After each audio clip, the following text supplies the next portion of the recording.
Hello à toutes et à tous, après une longue absence, je reviens avec une nouvelle vidéo et j'en profite qu'on soit toujours en janvier pour vous souhaiter une très belle et heureuse année 2022, que cette année soit faite de beaux projets qui aboutissent et surtout d'une bonne santé.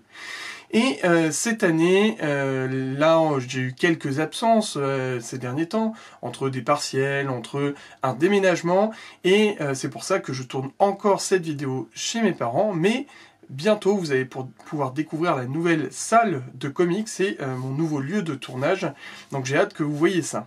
De plus, il va y avoir de nouveaux projets. Je travaille sur un projet en particulier qui me tient énormément à cœur et je vous en dis pas plus, mais vous allez le découvrir assez rapidement. Et puis j'aimerais également finir la deuxième partie de la vidéo sur Daredevil, je vous l'avais promis, et elle va arriver d'ici février. Bien évidemment, Comics et vous va continuer. D'ailleurs, aujourd'hui c'est un nouveau numéro de Comics et vous. Et puis j'aimerais bien reprendre les 5 minutes rétro entre temps, si bien évidemment j'ai assez de temps. En tout cas, l'année 2022, il va y avoir de nouveaux projets et vous êtes toujours aussi nombreux à me suivre et ça me fait chaudement plaisir. Et on va continuer par donc un nouveau numéro de Comics et vous, où on va traiter de plusieurs choses entre du Daredevil, du Neil Gaiman et bien évidemment Batman Ego.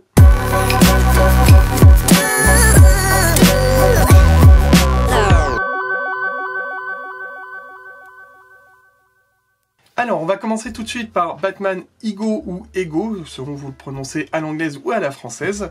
C'est un très bon récit de Darwyn Cooke. Alors, c'est un récit qui est sorti en même temps que Catwoman, qui a un braquage à Rome, si je dis pas de bêtises.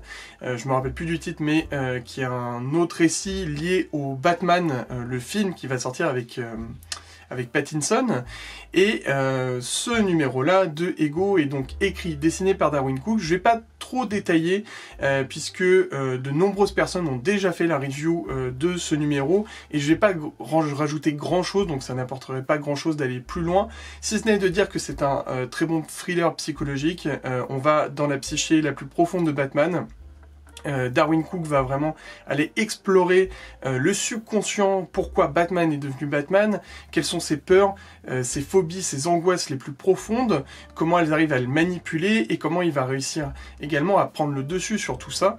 Et toujours avec un style graphique proche à Darwyn Cooke, alors qui plaît ou ne plaît pas, ça c'est vraiment assez clivant. De manière générale, quand même, c'est un style qui plaît. Moi, en tout cas, j'avais adoré son New Frontier que je vous avais déjà présenté.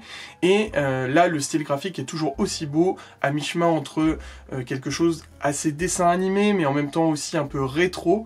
Voilà, je vais vous montrer quelques planches pour vous donner envie. Par exemple, voilà, ce très beau gaufrier. Voilà, ça c'est vraiment très bien écrit. Et en plus très bien dessiné, voilà par exemple le Joker que je trouve magnifique. Donc je vais pas rajouter grand chose parce que beaucoup de mes potes, notamment le débrief des comics, je fais un petit coucou, qui a fait une très bonne review dessus. Donc un must-have, vraiment une super histoire et un très bon Batman, surtout si vous voulez préparer le prochain film qui va sortir. On enchaîne avec Daredevil sous l'aile du diable, donc dans la collection Must-Have, la collection chez Marvel que je trouve qui se développe à 100 à l'heure, alors chez Marvel, chez Panini plutôt, qui se développe à 100 à l'heure, ça marche très bien, il y a eu une petite augmentation de prix, je pense que vous avez dû tous voir ça avec l'augmentation du prix du papier, donc ce n'est plus au prix de 14,99 mais de 15,99, bon voilà, 1 € de plus, c'est pas très grave, surtout quand on voit le contenu, donc ça c'était quelque chose qui n'avait pas été réédité récemment. Ça avait été réédité récemment en anglais pour le Marvel Knights 20 ans et ça concerne donc les 8 premiers numéros de Daredevil dans la collection Marvel Knights, écrit par Kevin Smith, dessiné par Joe Quesada, plus le numéro 1,5. Et ce numéro, c'est une porte d'entrée de Daredevil, en tout cas une porte d'entrée à l'époque.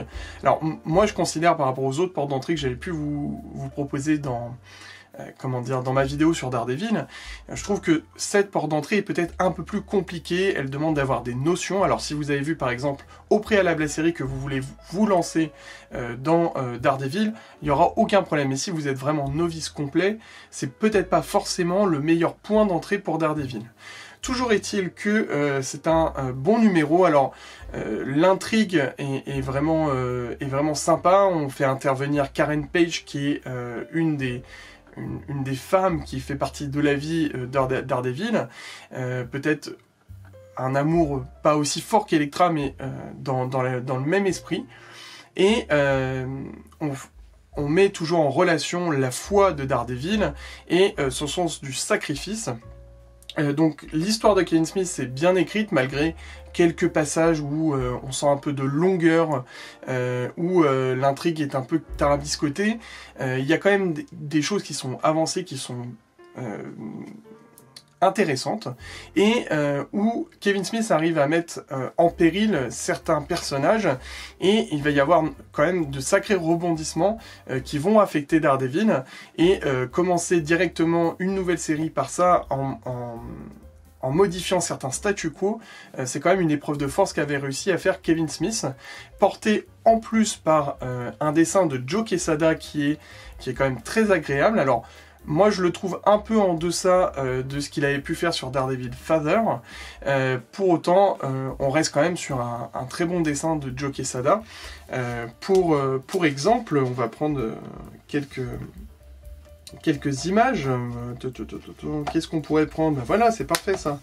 Dans le style Marvel Knights, tout ce qu'il y a de plus classique du début des années 2000, et on sent vraiment comme un nouveau souffle, notamment pour Daredevil, pour d'autres également, avec ce Marvel Knights, hein, c'est quelque chose qui avait vraiment relancé à l'époque Marvel, que ça soit sur les Fantastic Four, que ça soit sur Black Widow ou sur d'autres personnages. Franchement, ce Marvel Knights avait été une réussite, et ça passe également par Daredevil.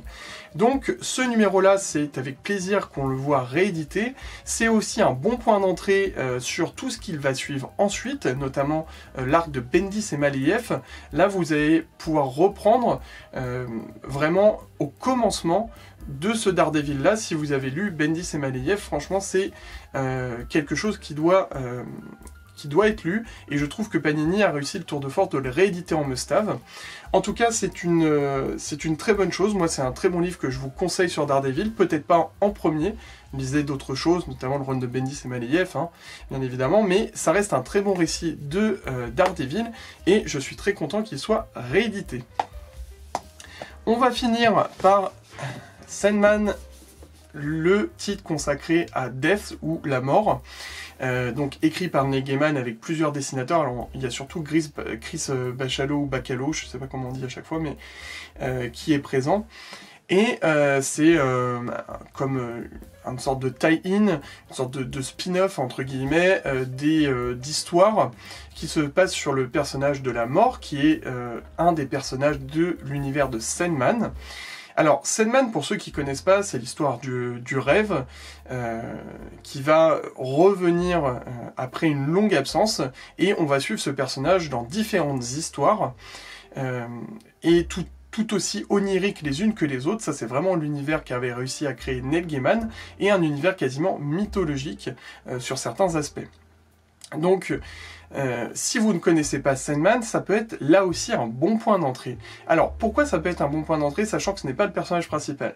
Déjà, parce que dans ce numéro-là est réédité la première apparition de la mort dans Sandman, donc ça le permet de présenter le personnage du rêve, et également de la mort en même temps, sur un très bon numéro, le numéro 8 de Sandman, qui est peut-être l'un des meilleurs numéros de Sandman, et notamment aussi l'un des plus cotés, puisque la mort est un personnage qui a beaucoup plu aux lecteurs à l'époque, et qui plaît encore énormément aujourd'hui. Donc la mort, c'est également une manière pour Neil Gaiman d'aborder justement le sujet de la vie du trépas, et d'aborder des questions philosophiques de comment dois-je guider ma vie, comment est-ce que je l'ai bien menée, est-ce que j'ai fait tout ce qu'il fallait pour être heureux. Voilà, il y a beaucoup de questions, il y a plusieurs récits qui vont s'enchaîner. L'un va parler notamment du suicide, et notamment sur le suicide d'un adolescent. Et je trouve ça très bien formulé, et l'action de la mort et le personnage de la mort est très bien amené. À chaque fois, on le présente comme comme une adolescente ou comme une jeune femme qui a beaucoup de pouvoir, qui est quasiment omnisciente dans certains aspects. J'aime beaucoup son personnage, et son personnage vraiment un peu gothique. Alors ça peut être un peu cliché, puisque la mort peut être représentée selon différentes façons. Ça, c'est une vision un peu occidentale de la mort, si je puis dire. Et en tout cas, cette première histoire, sur le suicide de l'adolescent est très intéressante. Puis on va suivre d'autres histoires après, qui tournent donc bien évidemment autour de la mort, mais toujours avec ce côté de Neil Gaiman qui arrive à nous emmener, à nous transporter, même si au premier abord on n'arrive pas à rentrer dans l'histoire. Par exemple, sur l'histoire de l'adolescent, j'ai eu du mal à rentrer, et quand j'étais rentré, je me suis laissé vraiment guider et emporter. Et puis à la fin de chaque histoire en fait de Neil Gaiman, vous en tirez une conclusion, vous en tirez quelque chose et une réflexion. J'aime beaucoup ce côté-là. Et finalement, ce numéro de la mort est à l'image de toute l'œuvre de Sandman et de Neil Gaiman.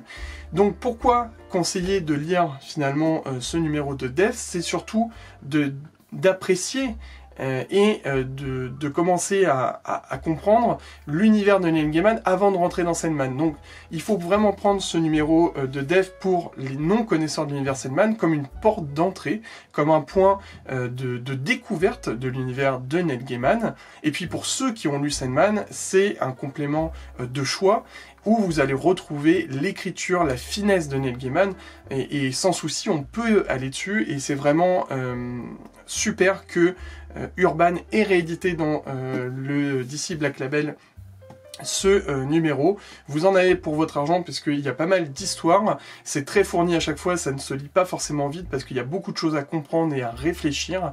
Et puis le dessin, comme je vous disais, c'est surtout Chris Bachalo. Voilà, c'est sympa. Moi, c'est pas mon plus grand dessinateur, mais sur ses planches, il est quand même assez correct. Et puis, il y a surtout des doubles pages un peu comme ça, là, qui sont vraiment sublimes et qui rendent grâce surtout à l'histoire et à ce que veut avancer Neil Gaiman. On est beaucoup plus imprégné, c'est beaucoup plus immersif entre guillemets. Donc ce numéro-là, c'est vraiment l'un des indispensables du début d'année si vous appréciez Neil Gaiman, si vous appréciez Sandman, il faut vous le procurer parce que c'est très sympa. Et voilà, c'est terminé, j'espère que ça vous a plu, j'espère que ces 3 récits trouveront grâce à vos yeux, ou au moins quelques-uns. Si vous avez aimé, n'hésitez pas à liker, à vous abonner, commenter si vous avez aimé, si vous n'avez pas aimé, ce que vous avez aimé dans ces 3 récits, ce que vous n'avez pas aimé dans ces 3 récits. Et puis on se retrouve très rapidement dans le nouveau local, j'espère qu'il vous plaira, et surtout avec les nouveaux projets, ça va arriver très vite. En attendant, portez-vous bien et à bientôt. Salut!